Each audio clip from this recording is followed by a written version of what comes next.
My younger sister, Lydia Miller, and I are unexpectedly reborn into a beastman tribe, where the beast god gives us a choice of identities. The first option is to become a beast woman, with tremendous strength and a tall, imposing physique. The second option is to become a saintess, with the ability to reproduce across species and an alluring, graceful figure. In our previous life, Lydia became a beast woman to survive, while I became the frail saintess. She ended up being scorned by the tribe's beastmen for not being feminine enough. Meanwhile, my delicate appearance captured the hearts of the three strongest and most handsome beastmen in the tribe. I became the woman they treasured above all others. Eventually, they rose to rule the primeval forest, and I shared in their glory as their saintess. Driven mad with jealousy, Lydia pushed me into a poison swamp when no one was looking. With my last bit of strength, I plunged a poisonous thorn into her body, and we died together.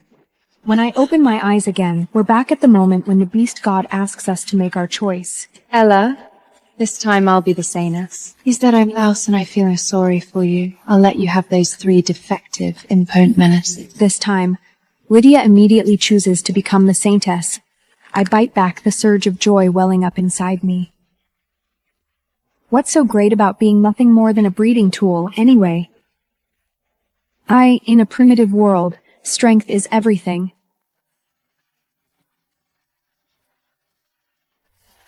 I opened my eyes. The searing pain of the poison still lingered.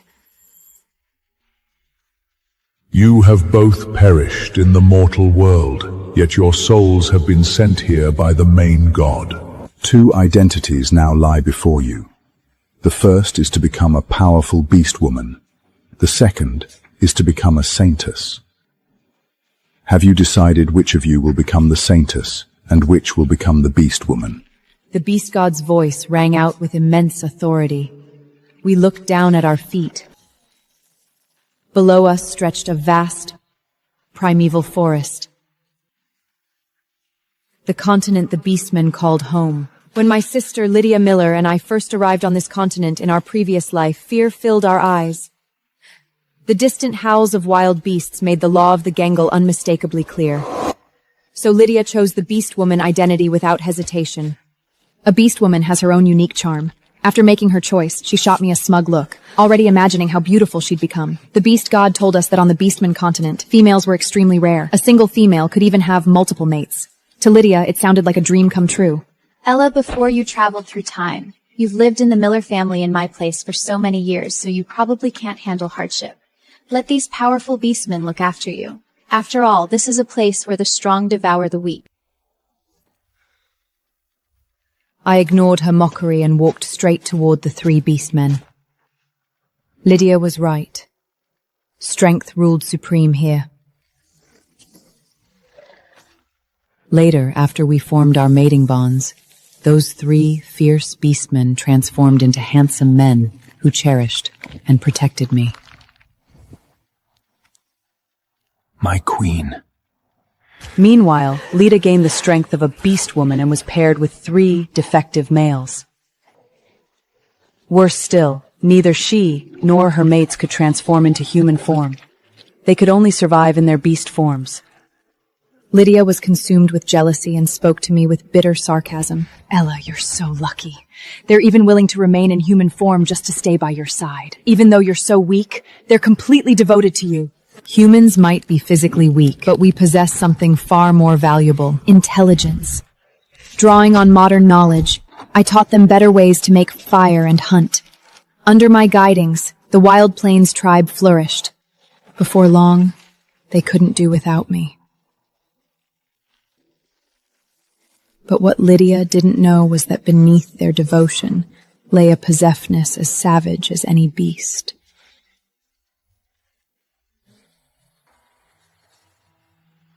If they had truly been loyal, they wouldn't have poisoned me into silence or severed my tendrils to keep me from leaving. They did it because each of them feared I would help one of the others become king. They stripped away my freedom and turned me into their possession. Because of my gift of fertility, I became nothing more than a breeding tool. In this life, before the beast god had even finished speaking, Lydia rushed to claim the role of Saintess. Without hesitation, she chose the same three beastmen from my previous life as her mates. Are you certain of your choice? Once made, there is no turning back. The beast god seemed surprised that she had chosen the physically one Saintess without hesitation. I choose this identity. I believe I can lead my tribe to prosperity. The beast god sighed and transferred Lydia's soul into her new body. I ignored her provocation. When my turn came, the beast god tapped me lightly. A surge of power coursed through my body.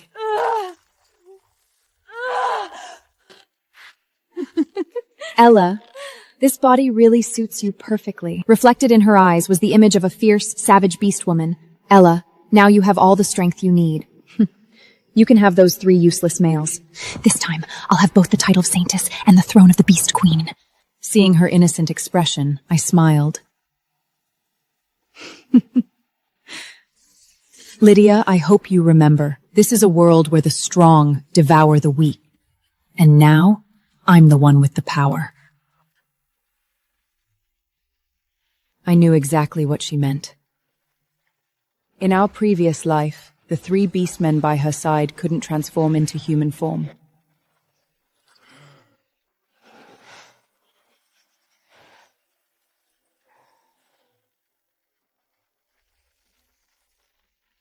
Worse still, they were all born with physical defects.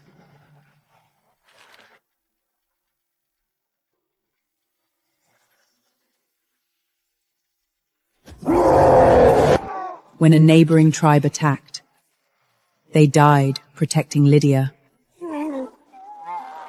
torn apart by enemy beastmen. But I knew that kind of unwavering devotion was rarer than any treasure. Since fate had given me a second chance, I wouldn't let them meet the same tragic end. Feeling the power coursing through my body, I couldn't suppress a flicker of satisfaction. The titles of Beast Queen and Saintess were nothing more than gilded cages for the weak. If Lydia wanted them so badly, she could have them. Strength was everything in this world.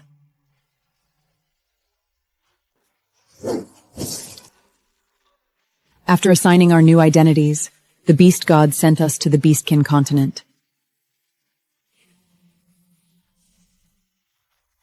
In our previous life, Leah dreamed of wielding great power while being adored by handsome men. But her inability to transform shattered those dreams completely.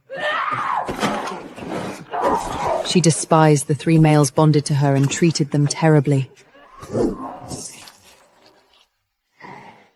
Accustomed to life as a human, she could never adapt to the harsh customs of a Beastkin tribe. What she didn't know was that transformation required a beastman to accumulate enough strength. Instead, she spent her days lounging around the tribe. The 3 males bonded to her were already burdened by birth defects, and her constant mistreatment only made things worse. As a result, failing to catch prey, and going hungry because of it, became a regular occurrence. Lydia responded with nothing but scorn. By the time she finally gained enough strength to transform, years of malnutrition had taken a heavy toll on her appearance. Compared to my radiant beauty, she looked more like a beast than a woman.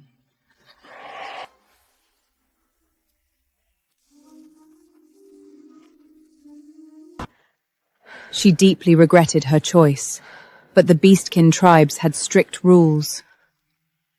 A female could only choose new mates after one of her bonded males died, or after ascending to the highest rank among the Beastkin.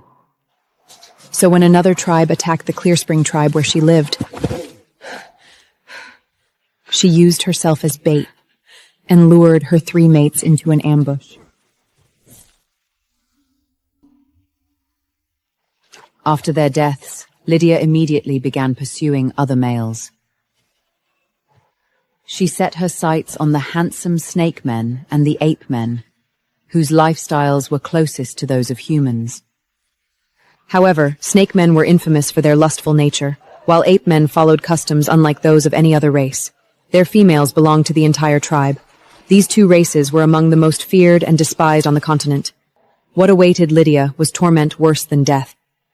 Eventually, when a new Beast King rose to power, all Beastkin were summoned to a grand ceremony deep within the jungle. There, Lydia saw me surrounded by 3 handsome men, who cherished me above all else and attended to my every need.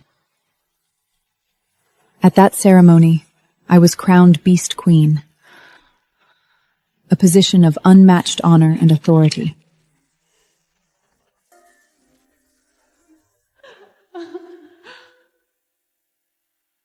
Consumed by jealousy, she lured me to a poisonous swamp deep in the jungle and shoved me in. My tendons had already been severed, leaving me powerless to resist. Ella Miller, you stole my place and lived the life that should have been mine for 20 years. Why do you always get everything that should belong to me? You're the one who took everything from me! Go to hell!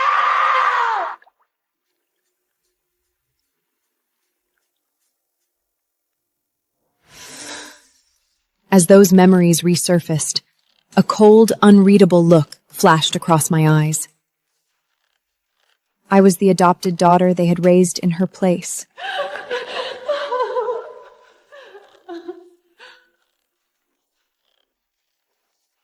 When the Miller family finally found Lydia, they couldn't bring themselves to send me away after raising me for so many years, so they begged me to remain part of the family. Out of gratitude to the Millers for raising me, and out of guilt towards Lydia, I agreed to stay. It turned out to be the greatest mistake. There were countless ways to repay their kindness, yet I chose the most foolish one. In the years that followed, the Miller family's affection gradually shifted toward Lydia. They pressured me to give up my guaranteed university admission so she could take my place. They even let her decide what I would study. When Lydia fell in love with my fiancé, they broke off my engagement and gave it to her instead.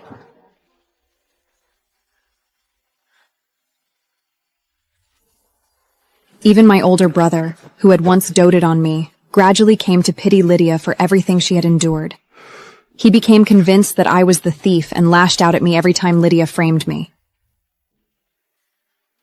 She constantly reminded everyone that I had lived the life that should have been hers. But she wasn't entirely wrong. For 20 years, I had lived as the Miller family's daughter in her place. The Miller family had raised me, and I could never deny what I owed them. Now, those debts had finally been repaid. Even after being given a second chance, I still let Lydia choose first. From this moment on, neither of us owed the other anything.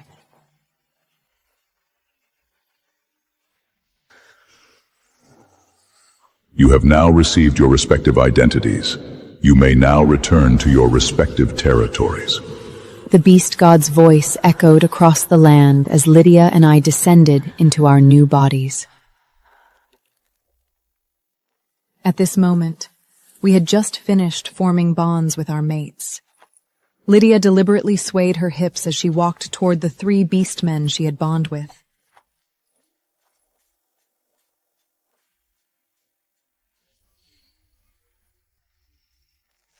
The 3 males watched her with unmistakable possessiveness. The other males watched Lydia and her mates with obvious envy. None of them could rival the strength of those 3 males. They were Marcus Stone, the tribe's white tiger, Damian Hunter, the black lion, and Kieran Swift, the eagle, faced with such overwhelming power. The others could only admire the delicate female from afar. Standing behind me were a one-eyed wolf, a flightless eagle, and a seemingly harmless wild cat. As for me, I had become a white wolf beast woman.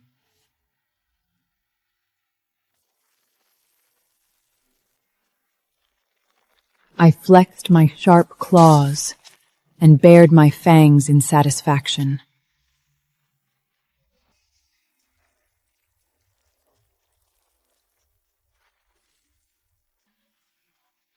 Among the wolf tribe, White wolves held the highest status.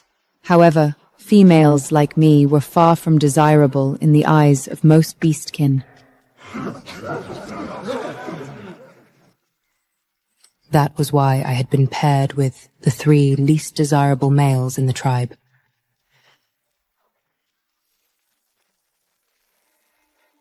But Lydia failed to understand one simple truth.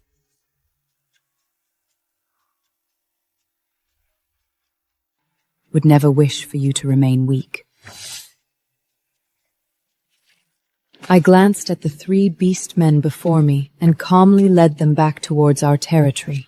The 3 beast men exchanged uneasy glances at my cold indifference.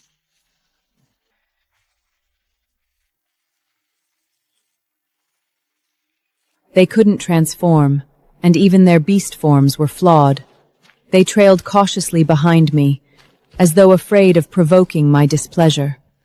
After returning to the cave, I frowned. The cave was cold, damp, and dark. It was far from a place I wanted to call home. Wait inside. I'll be back soon. Perhaps some of my human habits still wrinkled. I instinctively disliked dark, damp places. I couldn't help smiling. This body's strength and speed far exceeded my expectations. I was certain I was no weaker than any of Lydia's 3 mates. When I entered the cave, I discovered that it had been cleaned up. The hard stone bed had been covered with soft, dry grass and animal hides. Someone had even placed small wildflowers on the stone table. The 3 beastmen watched me with emotions I couldn't quite read. I tossed the prey in front of them.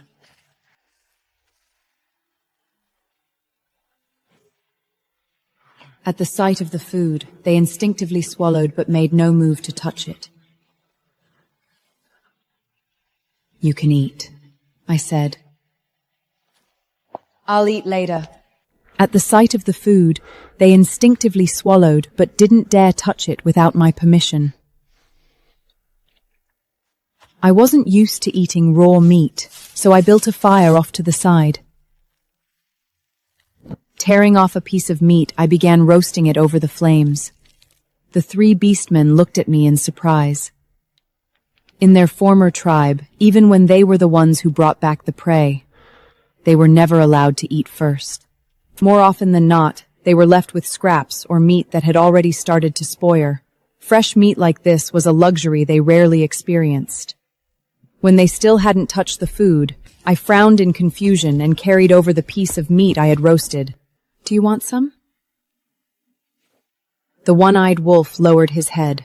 No, you are our mate. This prey was hunted by you, so we can't eat before you do. We won't be following those rules here. We'll be hunting together from now on anyway. The 3 beastmen froze. My name is Ella Miller.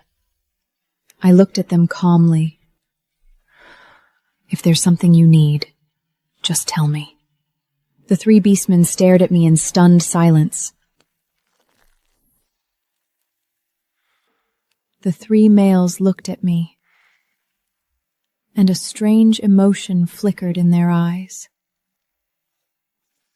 My name is Soren Cross. The one-eyed wolf said, These 2 are Adrian Vale and Caspian White. Neither of them can speak yet. So if you need anything, Ella, just tell me. I wasn't sure whether it was because of the hunt, or because I still hadn't fully adapted to this body. All I knew was that exhaustion weighed heavily on me. I'm going to get some rest. If you're hungry, eat, and if you can, keep an eye on the fire. After saying that, I settled into a corner of the cave and quickly drifted into a deep sleep. What I didn't know was that once they were certain I was asleep, the warmth vanished from Adrian's and Caspian's eyes.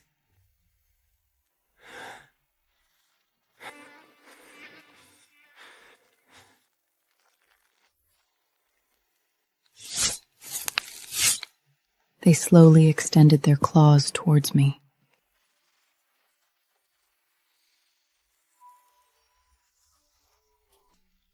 Hearing my voice, Solon rushed in from outside. The moment he saw me, he froze. Ella. When they were only inches away, Soren stepped in front of them, shielding me. Soren, what are you doing? Have you forgotten how she abandoned us in our previous life? Now that she's back, all I want is to rip her apart.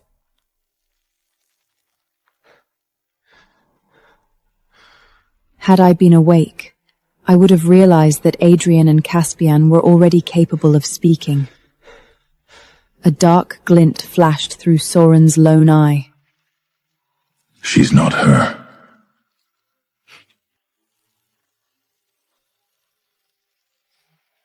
When I woke up, it was already evening. I stretched and glanced at my hand. To my surprise, my sharp claws had completely disappeared, replaced by a slender, human arm. I couldn't help crying out. Hearing my voice, Solon rushed in from outside. The moment he saw me, he froze. Ella, you've transformed? Had I somehow become the Saintess again? The sight of me made his face burn. His voice was noticeably hoarse. Heat rushed to my cheeks. With a thought, I transformed back into my white wolf form. Ella, congratulations. You can take human form now. A look of shock flashed across Soren's face. The woman standing before him looked exactly like the Saintess from their previous life. As expected, nature had compensated them in other ways. Although Soren was blind in one eye, In his eyes, I was far more beautiful than Lydia, the Saintess of this life. What surprised Solon even more was that, unlike Lydia, I rarely took human form. It was almost as if that transformation had never happened. In the days that followed, I taught the wolf tribe better hunting techniques and showed them how to build wooden houses. I also put the younger wolves through military-style training. Soren and the others were no exception. Adrian and Caspian gradually realized that I was nothing like the woman they remembered from their previous life. One day, Adrian and Caspian suddenly claimed that they had recovered their ability to speak. The reason they couldn't transform or speak before was simply that they lacked sufficient strength. As long as they accumulated enough power and received proper training, transformation wouldn't be difficult. During this time, I took them hunting and taught them combat techniques. Before long, they had become far stronger than before. Any beastman who could survive despite such defects was far from ordinary. As expected, nature had compensated them in other ways. Although Soren was blind in one eye, his hearing was extraordinarily sharp. Although Adrian couldn't fly for the time being, his claws were frighteningly powerful. And Caspian wasn't a cat at all, but a lynx. In close combat, he was even more dangerous than a wolf.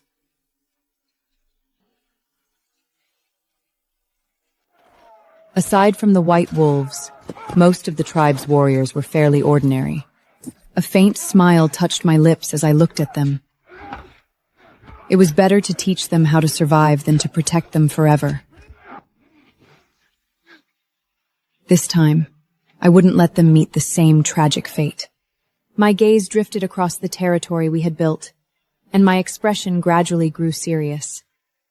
I remembered that this year's winter would be exceptionally harsh. The wolf tribe couldn't compare to the stronger tribes. Aside from the white wolves, most of the tribe's warriors were fairly ordinary. To make matters worse, much of the tribe consisted of the elderly and the young. But winter wasn't our greatest threat. After the cold season ended, a war that would engulf every tribe on the continent would erupt. Around that same time, news began reaching us from the tribe where Lydia lived. She had started introducing human knowledge to the beastmen. She used fire to cook food, refined mineral salts to improve the taste of meals, crafted tools, and even encouraged the beastmen to wear proper clothing. The 3 beastmen spoiled her shamelessly. Since her methods genuinely improved life within the tribe, the others eagerly accepted her ideas as well. In their eyes, she truly was a saintess sent by the gods. I knew she was following the exact path I had walked in my previous life. But unlike me, Lydia had no idea what dangers waited at the end of that road. Unfortunately, there was one thing I had completely overlooked. I couldn't help but scoff.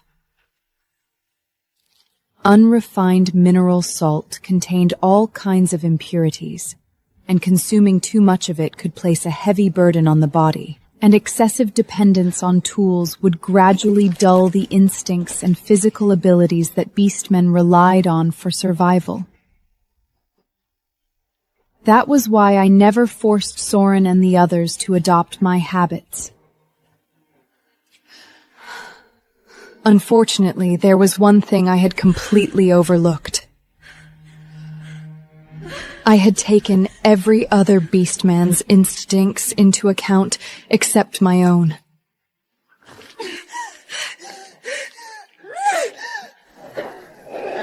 White wolves entered an extended mating season every year. By the time I realized something was wrong, it was already too late. I could no longer maintain my beast form and was forced back into my human shape. I immediately shut myself inside the cave.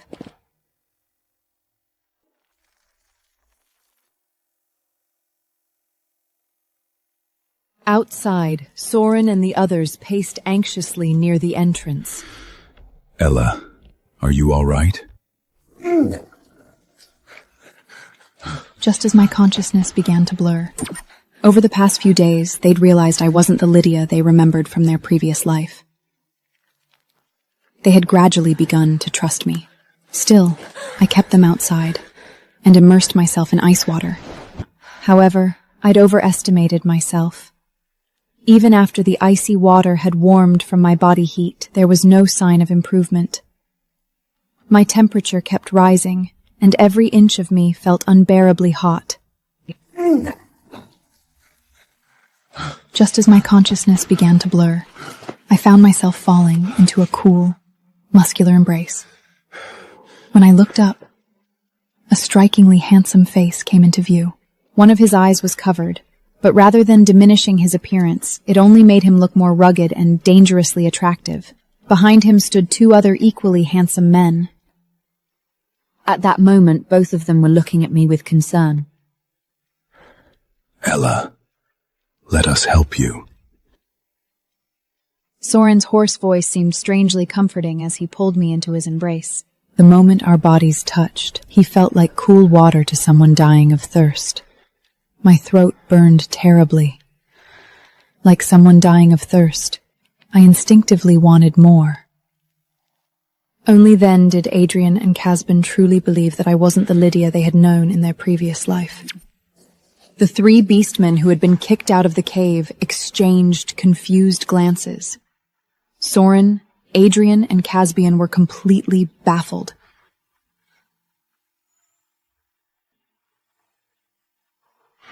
When they transformed, they had unconsciously taken on the features most admired by beasting females.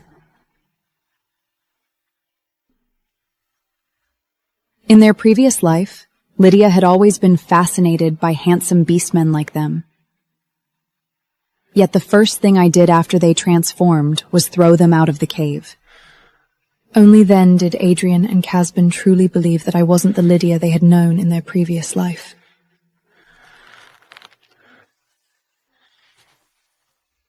When I emerged from the cave the next morning, traces of exhaustion still lingered on my face.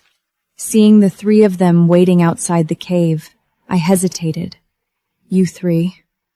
They looked at me with a mixture of resentment and admiration. The three beastmen couldn't help feeling impressed. As expected of the former Saintess, even that hadn't overwhelmed her.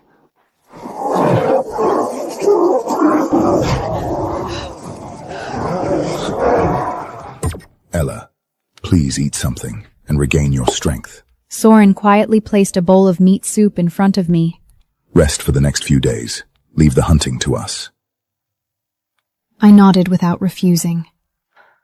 Between the heat and the hours spent soaking in cold water, I was utterly exhausted.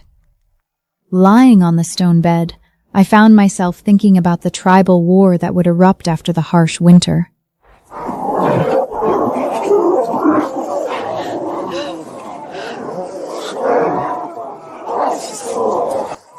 In my previous life, Soren and the others had died protecting Lydia during that war. It was also during that conflict that I ordered Marcus, Damien, and Keelan to rescue the beastmen of the Clear Spring tribe and bring them into our territory. Those rescued beastmen became fiercely loyal to the men who had saved them.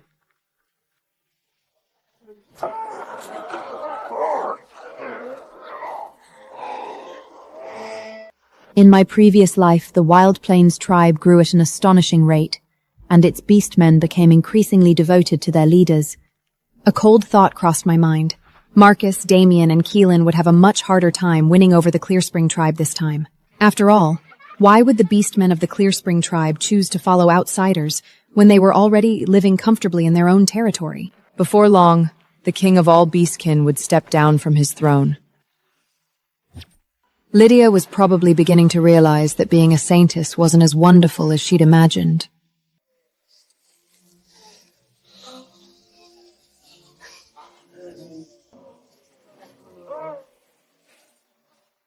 The beast god had given her the ability to bear children, but not the strong physique to endure it.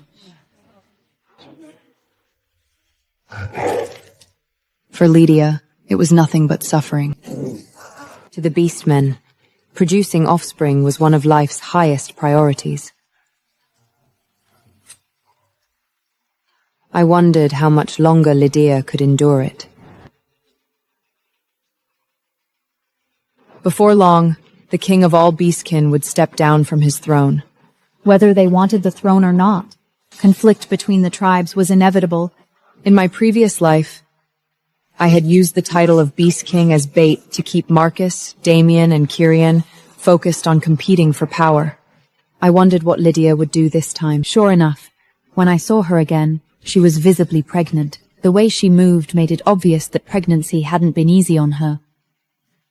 Yet the moment she saw me, she lifted her chin proudly. Soren's gaze turned cold. Stay away from Ella. Ella, the smartest women know how to make powerful men fight for them. In this life, the position of Beast Queen will definitely be mine. Everything you worked so hard to build will eventually belong to me.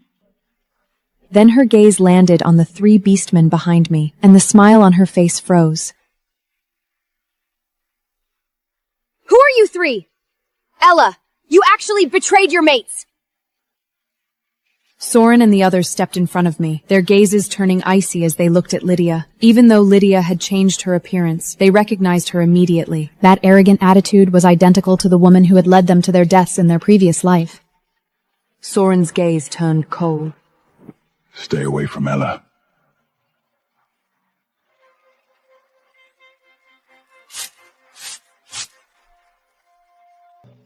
You're Ella's mates?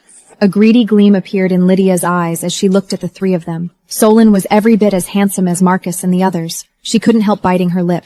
Her eyes filled with resentment as she looked at me. She couldn't understand why these males still cared so much about me, even though I had become what she considered an ugly beast. Just moments earlier, she'd watched Soren and the others carefully serving me peeled grapes and sliced meat. A flirtatious smile appeared on her face as she swayed her hips. Have you ever considered choosing a different female? Compared to our previous life, they were far more powerful than they had been before. Before Lydia could get anywhere near Soren, he and the others shifted into their beast forms and forced her back.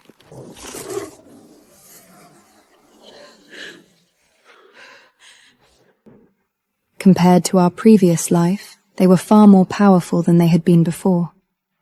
A hint of satisfaction crossed my face as I looked at them.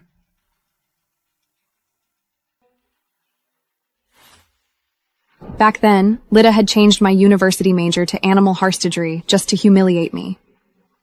Ella, I'm only thinking about your future. If Mom and Dad stop liking you someday and you're forced to return to the mountains, at least this major will be useful, won't it? Her words had dripped with malice. She wanted nothing more than to grind me into the dirt. Out of guilt, I yielded to her again and again.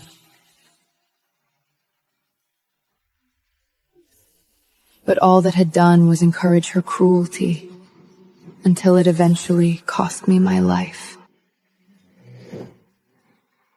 Now, I owed her nothing. Besides, I had helped train and strengthen every beastman in the tribe. Ironically, that major had turned out to be surprisingly useful. Even working together, the three of them wouldn't be able to defeat any one of Solon's companions. However, things weren't going well for the Wild Plains tribe where Lydia lived. Most of the cubs born recently either died shortly after birth or suffered from severe deformities. A cold smile tugged at my lips. Of course, after consuming so many impurities from the unrefined salt, it would have been a miracle if those cubs had been born healthy. After spending so long relying on tools and Lydia's version of civilization, Marcus, Damien, and Kyrian had become noticeably weaker. Even working together, the three of them wouldn't be able to defeat any one of Solon's companions. They stood even less of a chance against me, especially with the beast god's blessing. Lydia curled her lips into a mocking smile. Ella, they're only staying by your side for now. Once one of them becomes the next king of all beastkin, he'll abandon you.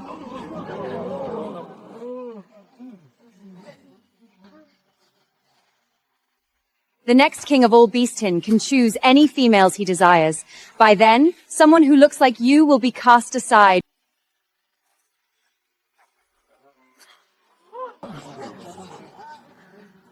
Who told you they're the ones competing for the Clear Spring tribe?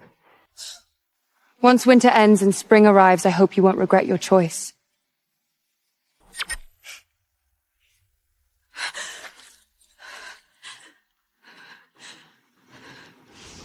Lydia shot me a resentful look.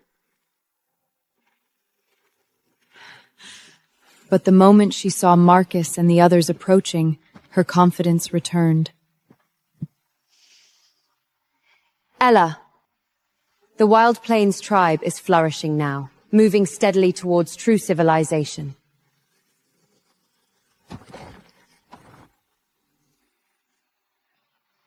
Once winter ends and spring arrives, I hope you won't regret your choice.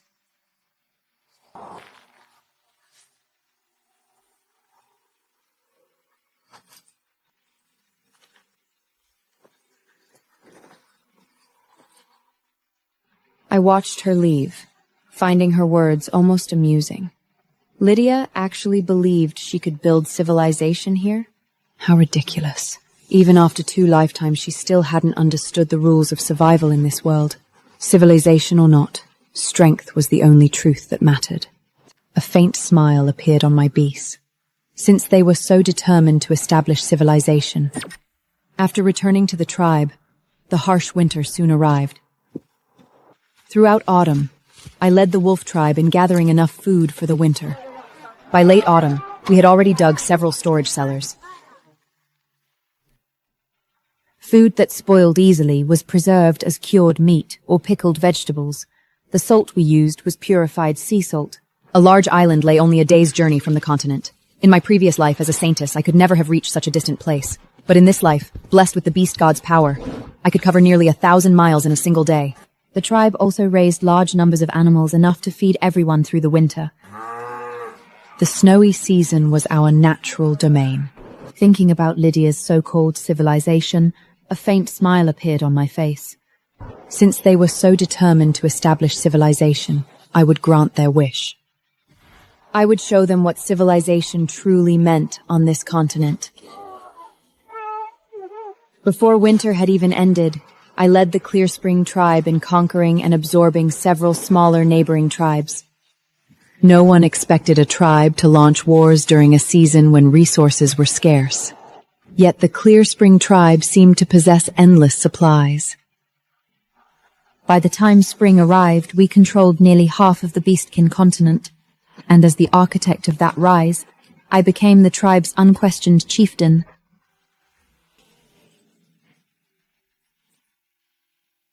The moment she saw me, hatred filled her eyes. The next time I saw Lydia was on the battlefield, where contenders had gathered to compete for the title of King of all Beastkin.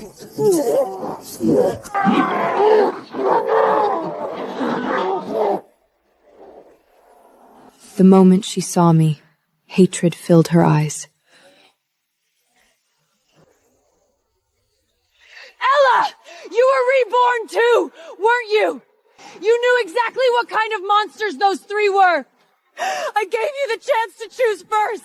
Why did you push me into this nightmare?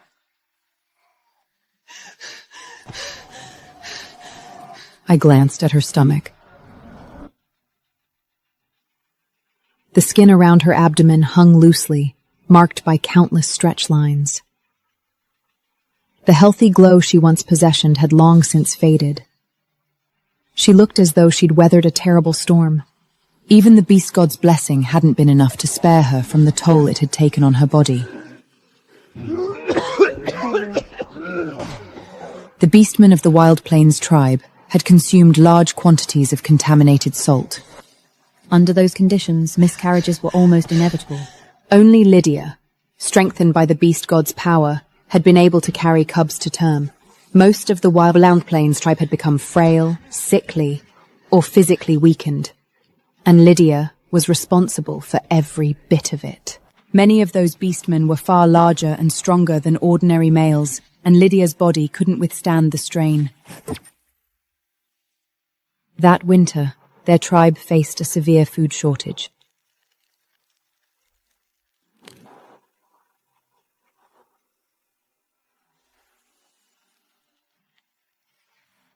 After discussing their options, the three males ultimately chose to exchange Lydia's ability to bear healthy cubs for food and resources.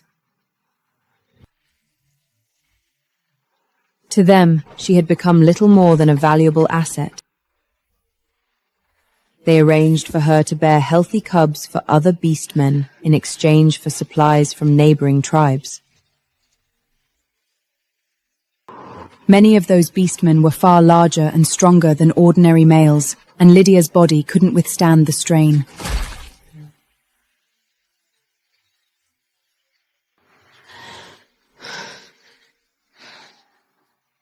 She was reduced to little more than a breeding tool, forced to bear cub after cub.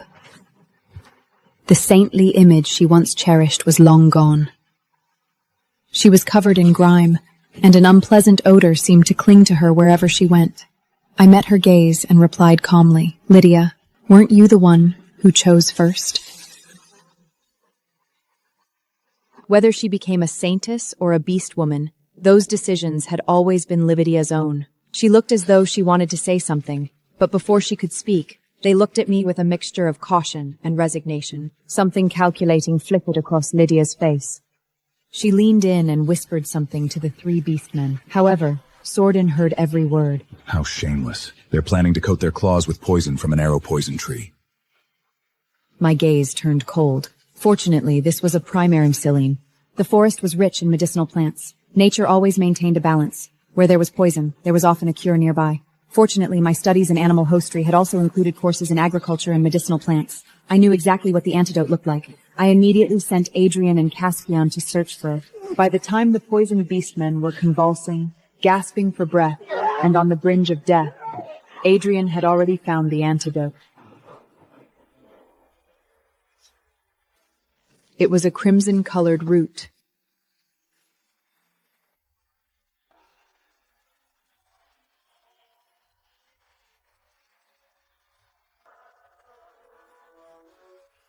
The rescued beastman looked at me with absolute reverence.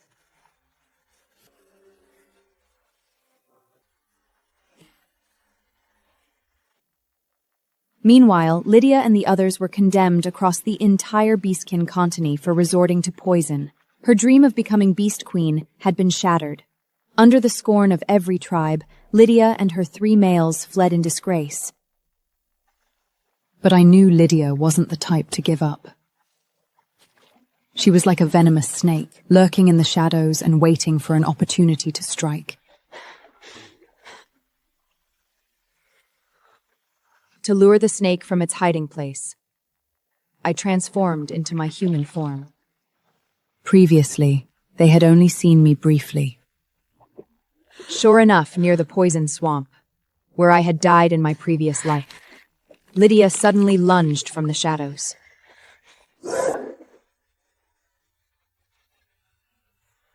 How foolish of her to think the same trick would work twice.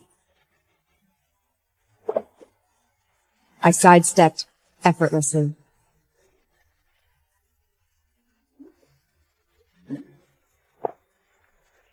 Lydia lost her footing and fell straight into the poison swamp.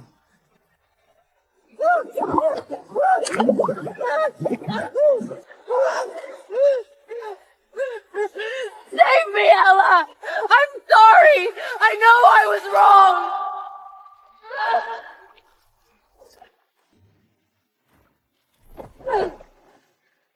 After everything that had happened between us, I no longer owed her anything.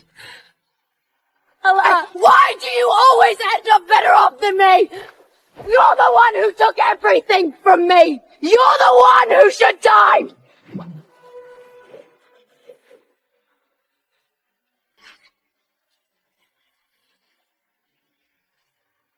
Lydia, I don't owe you anything. I wasn't the one who caused us to be switched at birth. That was the Miller's mistake, not mine. I was only a child taken in by the Millers. How could I possibly have stolen your place? Everything you wanted, I handed over willingly. In both lives, every path you walked was one you chose yourself.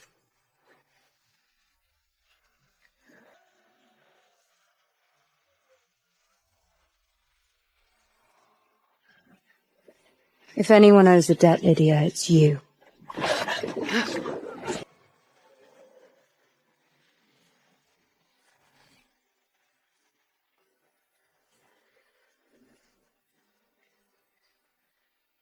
Fury blazed in Lydia's eyes after hearing my words, but the poison swamp had already destroyed her ability to speak.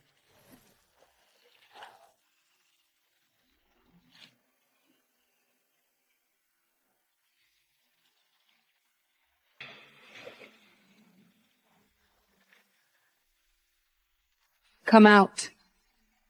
Using Lydia as bait was a coward's move.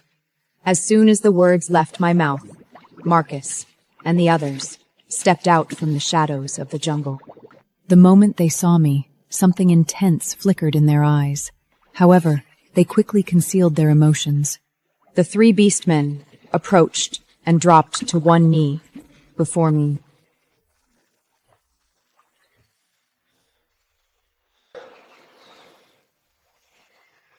Your Majesty, Queen of all Beastin, we have only one wish. The Beast God guided us to find our Saintess. And you are identical to the Saintess we saw in those visions. We wish to become your mates.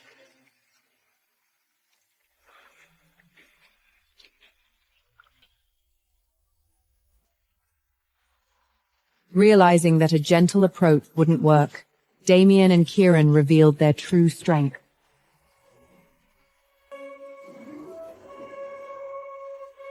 Adrian and Kieran were no longer the clumsy bird or the kitten they once were. Even with only one wing, Adrian could still soar.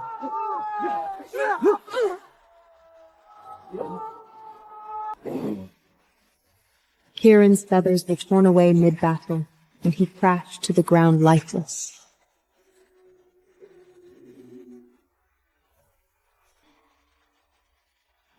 Damien clutched his bleeding wound, gasping for breath.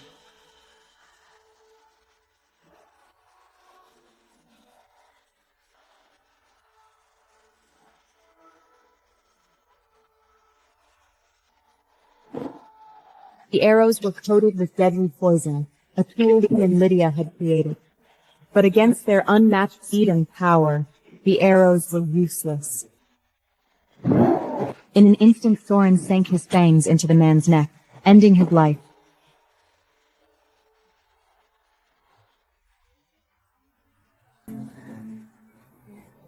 I looked at the 3 males with satisfaction, unable to hide my sense of pride at how far they had come.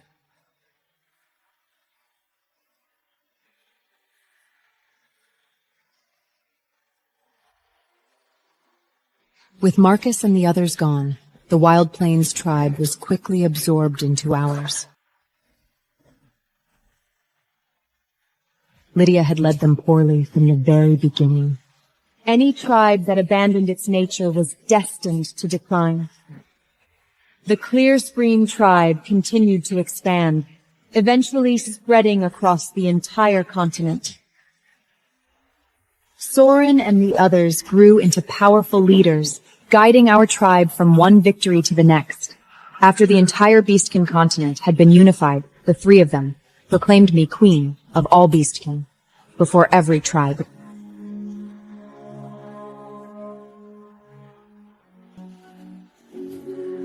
They knelt before me in absolute loyalty, ready to give their lives for me, transforming into my human form. I walked toward the highest throne. From that day forward, I became the undisputed queen of all Beastmen.